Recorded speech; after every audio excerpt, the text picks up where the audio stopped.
Hi, I'm Andrea Cremone and I'm here today to show you how to remove and install a Mythos through Clump Crusher.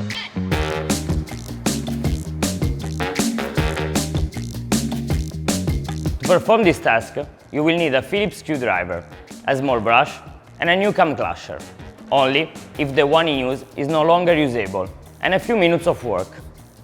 This operation must be performed by a service manager or a qualified barista every 50,000 cycles.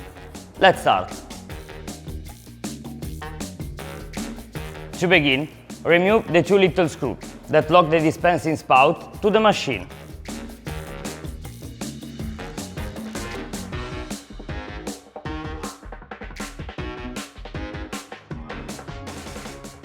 Slide out the dispensing spout from the grinder. And after that, remove the spout from its support. If your Clump Crusher is still usable, use the brush to clean it carefully. Now, you are almost ready to install the Clump Crusher. The first thing you need to do is to put it over the metal channel. Make sure that the side flaps embrace the metal channel on the outside. The central flap is on the front side of the channel. The inner flaps are bent towards the inside of the channel in order to be approximately flat.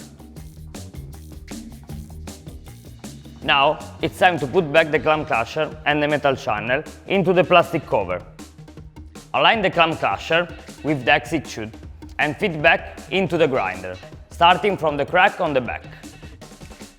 Finally, just add the clip and tighten the two screws. Now you're done.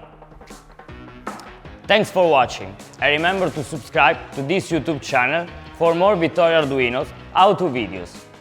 See you soon!